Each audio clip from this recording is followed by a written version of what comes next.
Security deposit చేశాను. అది నాకు తిరిగి రాలేదు. అమ్మయ్యా, అందరి గురించి రాసింది, నా గురించి రాయలేదు. కొంచెం కింద రాసుంటుంది చూడన్నయ్యా. ఆ?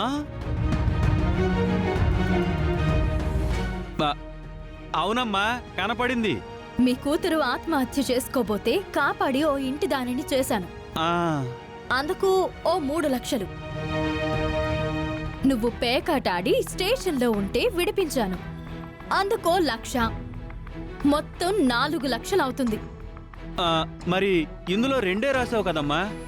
నా గురించి మంచిగా ఆలోచించేవాడివి ఈ ఇంట్లో నువ్వొక్కడివే కదా, అందుకే 2 లక్షలు డిస్కౌంట్ ఇచ్చాను.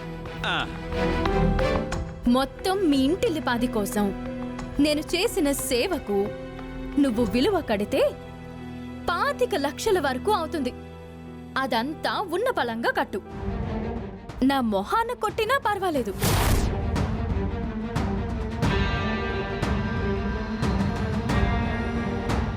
5 నిమిషాల్లో తీసుకునిరా. పెద్ద మొగాడిలా 25,000 రూపాయలని నా మొహాన కొట్టడానికి వచ్చావు కదా, ధీరుడివి. 25 లక్షలు ఇచ్చేయ్.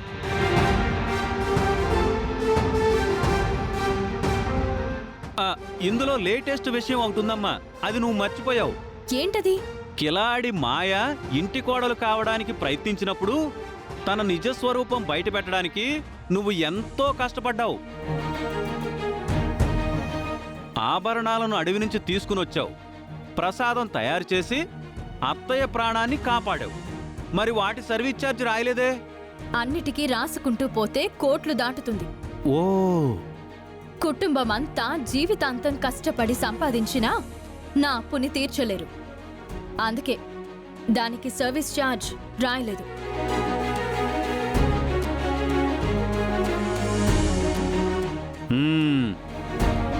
పట్టుకో బామ్మర్ది. లెక్కలన్నీ సరిపోయాయి కదా, వీలైనంత తొందరగా తీర్చేయి. నా డబ్బులు నేను ఏ కూలి పనో చేసి తీర్చుకుంటాను. అవనితో ఇంకెవరైనా ఏదైనా మాట్లాడాలి అనుకుంటున్నారా? మాట్లాడండి. నాలాంటి వాడినైతే సరైన సమాధానం చెప్పలేను. అవని అయితే సరిగ్గా సమాధానం చెప్తుంది.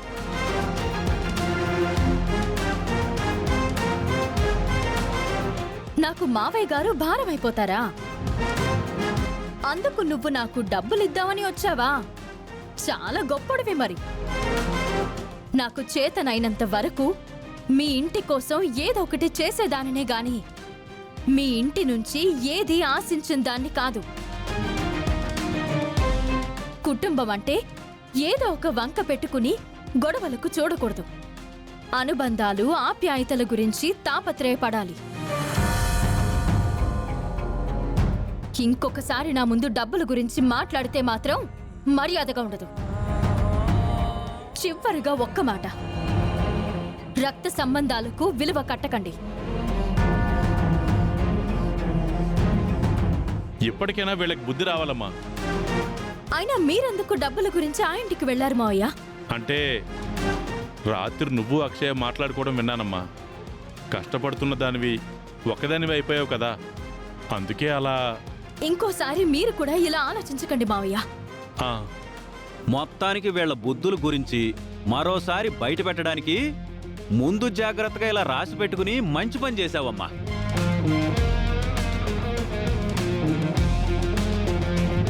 ఇంక అందరం బయలుదేరదాం పదండి. అవని ఇలాంటి ట్విస్ట్ ఇస్తుందని నాకు ముందే తెలుసు. ఇలా రా, నీతో మాట్లాడాలి.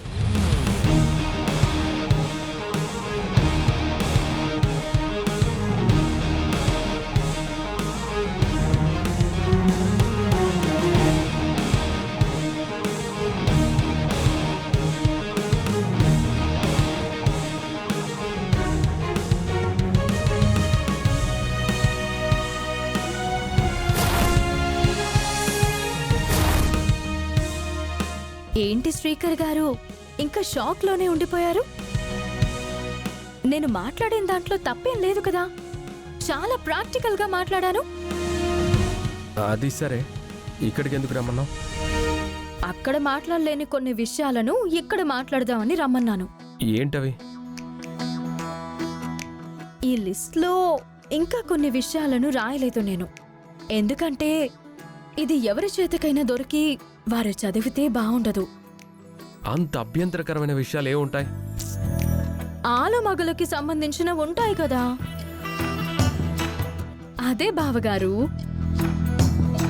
మీరు నా వెంట పడి ప్రేమించిన దానికి నన్ను పెళ్లి చేసుకున్న తర్వాత ప్రేమగా దగ్గరికి తీసుకుని ముద్దలు పెట్టుకుని కౌగలించుకున్న వాటికి, అలాగే బైక్ మీద కార్లలోనూ షాపింగ్లకు సినిమాలకు తిప్పిన దానికి సర్వీస్ ఛార్జ్ రాయలేదు.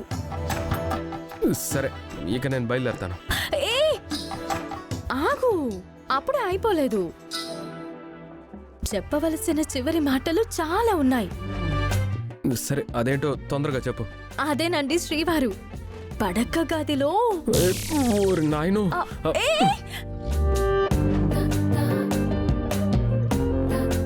ఇటువంటి మాటలు మాట్లాడడం నాకు కొంచెం ఇబ్బందిగా అనిపించినా నీ దగ్గర అలా మాట్లాడితే గాని నీకు బుద్ధి రాదు. అరే రే తమ్ముడు తమ్ముడు ఆగరా, ఏమైందిరా? ఎందుకులా పరిగెత్తుకుంటూ వచ్చావు? ఏం లేదులే. అమ్మా, పదండి వెళ్దాం. పక్కకి తీసుకెళ్లి ఏం మాట్లాడింది? ఆ, ఏం మాట్లాడలేదులే. ఏం మాట్లాడకపోతే ఎందుకు రమ్మంది? ఇప్పుడు ఆ విషయాలన్నీ ఎందుకు? బయలుదేరదాం, పదండి. బయటికి చెప్పుకోలేనివేవో చెప్పినట్టుంది. అందుకే మనోడు తెగ ఇబ్బంది పడిపోతున్నాడు. రేయ్, నువ్వు చెప్తావా? అవన్నీ పిలిచి మమ్మల్ని అడగమంటావా? షో, ఏం అవసరం లేదు. ఏమైంది నీకు? ఎందుకు ఇంతలా ఇబ్బంది పడిపోతున్నావు? ఏం మాట్లాడిందో ఏం అడిగిందో చెప్పొచ్చు కదా. షో, మా ఇద్దరికి సంబంధించిన విషయాలు ఏవో మాట్లాడిందిలే. అవన్నీ మీకెందుకు? ప్రతిదీ పూసుకూర్చున్నట్టు చెప్పాలా ఏంటి?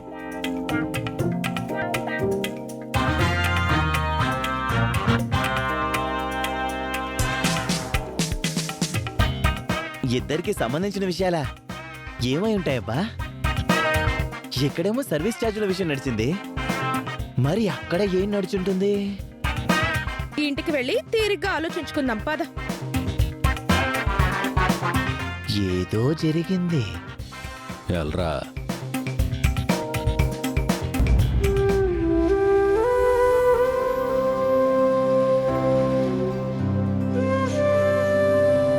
నాగమ్మ,